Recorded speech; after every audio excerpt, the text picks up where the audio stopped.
national income. What is national income? It is the sum of factor income earned by normal resident. अब factor income क्या होती है? मैंने पिछले class में आपको बताया था फैक्टर्स के बारे में. फैक्टर जैसे कि land, labour, capital and entrepreneur. ठीक है, और उनकी जो इनकम, उनको इनकम दी जाएगी उसे बोलते हैं हम फैक्टर इनकम. जैसे लैंड को दिया जाता है रेंट, लेबर को दिया जाता है वेजेस, कैपिटल को दिया जाएगा इंटरेस्ट और एंटरप्रेन्योर को दिया जाएगा प्रॉफिट. ठीक है, तो फैक्टर इनकम क्या होती है? फैक्टर्स को डिस्ट्रीब्यूट की जाएगी जब इनकम, तो उन्हें फैक्टर इनकम कहेंगे. Earn by normal resident. Normal resident वो होते हैं जो अपना इकोनॉमिक इंटरेस्ट दिखाते हैं एक कंट्री में एक या एक साल से ज्यादा. तो ये होती है नेशनल इनकम की डेफिनेशन. अब हम नेशनल इनकम कैलकुलेट करना सीखेंगे कि हम कैसे करते हैं. तो पहला आता है वैल्यू एडेड मेथड, दूसरा इनकम मेथड और तीसरा एक्सपेंडिचर मेथड. और इस वीडियो में मैं आपको वैल्यू एडेड मेथड सिखाऊंगी. ठीक है, तो अब हम देखेंगे कि वैल्यू एडेड मेथड कैसे निकालता है नेशनल इनकम. तो उसमें हम माइनस करते हैं इंटरमीडिएट कंजम्पशन को. किससे? Value of output. अभी मैं बताऊंगी कि ये करना जरूरी क्यों है. जैसे कि फार्मर है, उसने प्रोड्यूस किया, ये आईसी हो गया, प्रोड्यूस किया उसने sugar cane, value of output. ठीक है, 400 का उसने शुगर केन प्रोड्यूस किया. ठीक है, तो ये क्या हो गया? Raw material. उसके बाद जो प्रोड्यूसर है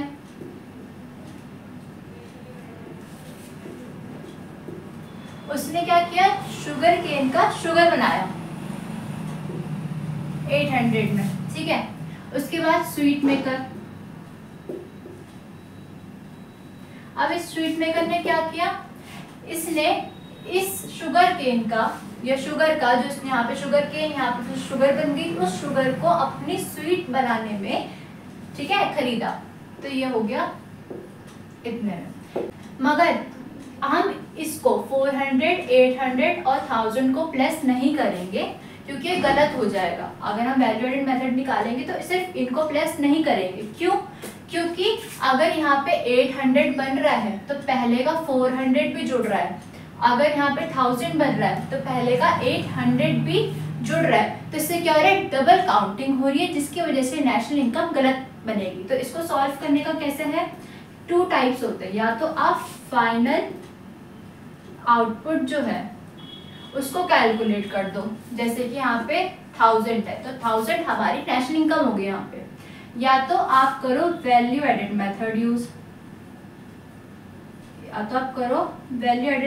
यूज, इसमें क्या है कि वैल्यू ऑफ आउटपुट से आपको इंटरमीडिएट कंजम्पशन को करना होगा माइनस. जैसे यहाँ पे 400 को 0 से माइनस करेंगे 400, 800 को 400 से माइनस करेंगे 400, अगर 1000 को 800 से माइनस करेंगे 200.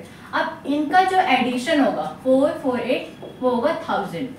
ठीक है, तो ये आपकी नेशनल इनकम निकल जाएगी. अब देखो दोनों तरीके से यहाँ पे जो नेशनल इनकम निकली वो बिल्कुल सेम निकली है, क्योंकि यहाँ पे जो इंटरमीडिएट कंजम्पशन थी वो बार बार रिपीट नहीं हुई है. ठीक है, रिपीटेशन नहीं हुआ है वैल्यू का, इसलिए डबल काउंटिंग यहाँ पे हट चुकी है पहले से.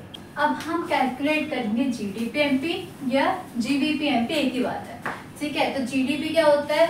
Market value of final goods and services को जीडीपी बोलते हैं. ठीक है, तो हम ये कैलकुलेट करेंगे. तो हमने बताया था कि value of output minus IC होता है. वैल्यू ऑफ आउटपुट कैसे कैलकुलेट करेंगे? Sales, stock, production of self consumption, इन तीनों को प्लस करके. ठीक है, तो सबसे पहले हम आते हैं सेल्स पे. सेल्स कैसे कैलकुलेट होगा? इसके 4 तरीके हैं. पहला तरीका sales to household plus sales to government plus sales to firm. और इन तीनों को हम डोमेस्टिक सेल्स भी बोलते हैं.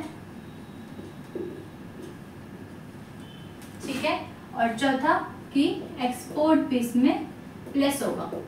ठीक है, ये सारा सेल्स वाला पार्ट आ गया कि हाउस होल्ड को सेल करना, गवर्नमेंट को सेल करना, फर्म को सेल करना, जिससे सेल करेंगे तो मनी आएगा। ठीक है, और एक्सपोर्ट, अगर हम अपने प्रोडक्ट्स बाहर देश एक्सपोर्ट करेंगे तो बाहर देश से मनी आएगा, तो ये भी इसका पार्ट है। डोमेस्टिक क्यों? क्योंकि यहाँ पे हम करते हैं फॉरेन कंट्रीज में सेल। ठीक है, और हम यहाँ पे इन तीनों में अपनी कंट्री के अंदर करते हैं, इसलिए यहाँ पे आ गया डोमेस्टिक। तो डोमेस्टिक सेल्स में ये तीनों चीजें जुड़ती हैं और एक्सपोर्ट जुड़ता है। ठीक है, दूसरा तरीका कि आपको क्वेश्चन में अगर हाउस होल्ड, गवर्नमेंट और फर्म नहीं दिया जाएगा तो डोमेस्टिक सेल्स टर्म लिखी जाएगी। ठीक है, तो उसके साथ हम प्लस कर देते हैं एक्सपोर्ट को। तो हमारा दूसरा तरीका है सेल्स निकालने का। तीसरा तरीका है कि प्राइस इनटू यूनिट, यूनिट या क्वांटिटी।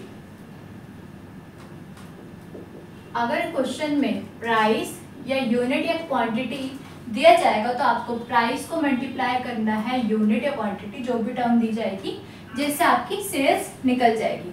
और चौथा तरीका है कि sales of primary sector, sales of primary sector. Primary sector क्या होता है? जो प्रोड्यूस करता है raw material. Sales of secondary, secondary sector क्या होता है? जो रॉ मटेरियल को मैन्युफैक्चर करता है। सेल्स ऑफ टेरिटरी, और टेरिटरी सेक्टर क्या होता है? जो रॉ मटेरियल, जो मैन्युफैक्चर्ड गुड्स है उसको ट्रांसपोर्ट करता है। ठीक है, तो टेरिटरी सेक्टर आ जाता है। जब हम इन तीनों को प्लस कर देंगे, अगर हमारे क्वेश्चन में ऐसे कुछ नहीं दिया होगा तो इस तरीके से दिया होगा सेल्स निकालने के लिए। तो जब हम इन तीनों को प्लस कर देंगे तब हमारी सेल्स निकल जाएगी। तो ये चार तरीके थे सेल्स निकालने के। हमारा सेल्स वाला जो क्वेश्चन था कंप्लीट हो गया। अब आता है स्टॉक वाला। स्टॉक कैलकुलेट कैसे करते हैं? 1 अप्रैल जो ओपनिंग स्टॉक होता है और 31 मार्च जो क्लोजिंग स्टॉक होता है, और इसके बीच का पूरा साल अकाउंटिंग ईयर कहा जाता है। ठीक है, सो हमें स्टॉक निकालने के लिए क्लोजिंग स्टॉक से हमें ओपनिंग स्टॉक को माइनस करना पड़ता है। ठीक है, closing stock minus opening stock, जिससे हमारा स्टॉक की वैल्यू भी निकल जाती है। अगला आता है production of self consumption. Production of self consumption में होता है कि जो प्रोड्यूसर है वो प्रोड्यूस करता है अपनी फैमिली को फीड करने के लिए। ठीक है, तो वो आता है प्रोडक्शन ऑफ सेल्फ कंजम्पशन में। अब हम आते हैं आईसी में। आईसी में दो पार्ट होते हैं, पहला होता है परचेज और दूसरा होता है मिसलेनियस एक्सपेंडिचर। ठीक है, तो परचेज में क्या होता है? परचेज में दो चीजें बढ़ जाती हैं, या तो आपको परचेज दिया जाएगा क्वेश्चन में, या तो आपको इस तरीके से दिया जाएगा कि domestic purchase plus import. Domestic purchase मतलब कि जो हम परचेज करेंगे हाउस होल्ड से, फर्म से और गवर्नमेंट से, जैसे वहाँ पे डोमेस्टिक सेल्स था।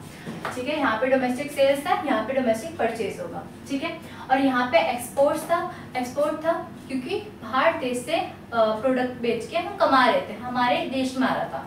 यहाँ पे क्यों होगा? यहाँ पे एक्सपेंडिचर्स की बात करी गई है, तो खर्चा कब होगा? अगर हम बाहर देश से कोई चीज़ खरीदेंगे तो हमारा पैसा बाहर जाएगा। ठीक है, तो ये होता है इम्पोर्ट। तो इम्पोर्ट और जब डोमेस्टिक परचेज को हम प्लस कर देंगे, जैसे वहाँ पे हम डोमेस्टिक सेल्स और एक्सपोर्ट कर रहे थे, यहाँ पे हम डोमेस्टिक परचेज को इम्पोर्ट को प्लस कर देंगे तो हमारा परचेज निकल जाएगा। और प्लस करना है उसमें हमें फिर मिसलेनियस एक्सपेंडिचर। मिसलेनियस जैसे कि इलेक्ट्रिसिटी बिल, ठीक है, जैसे पावर होती है उसका बिल, पानी का बिल, ये सब इसमें जुड़ जाता है। ठीक है, हम कैलकुलेट करेंगे वैल्यू एडेड मेथड से। ठीक है, तो सबसे पहले हम करते हैं value of output minus IC. Value of output में तीन चीजें देखी थी, सेल्स, स्टॉक और प्रोडक्शन ऑफ सेल्फ कंजम्पशन। तो अब हम इन तीनों को प्लस करेंगे वैल्यू ऑफ आउटपुट निकालने के लिए। तो सेल्स हाउस होल्ड 500, फिर सेल्स टू गवर्नमेंट 150, फिर एक्सपोर्ट 80 और सेल्स टू फर्म 20। अब इन्हें कैलकुलेट करेंगे।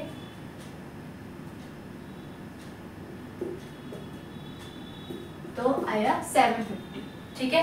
तो हमारा जो सेल्स का पार्ट था वो आया 750। अब हम निकालेंगे स्टॉक। स्टॉक क्या है 170 क्लोजिंग स्टॉक और ओपनिंग स्टॉक है हमारा 100। और निकालना कैसे था stock, closing stock minus opening stock, मतलब 170 में से हम अगर 100 को माइनस करेंगे तो 70 आ जाएगा, तो इसको हम प्लस कर देंगे। उसके बाद लास्ट में production of self consumption 60 plus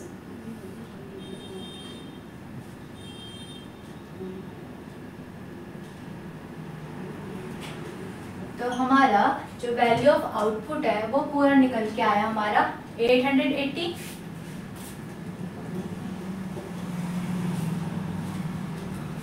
उसके बाद हम निकालेंगे आईसी। आईसी के भी दो पार्ट थे, परचेज और मिसलेनियस एक्सपेंडिचर। आईसी के लिए परचेज, डोमेस्टिक परचेज 60 और साथ में इंपोर्ट जो कि है 70, तो ये हुआ 130 प्लस उसके बाद मिसलेनियस 40, तो ये हुआ 170। जब हम ये जो वैल्यू ऑफ आउटपुट है 180 आया माइनस आईसी 170,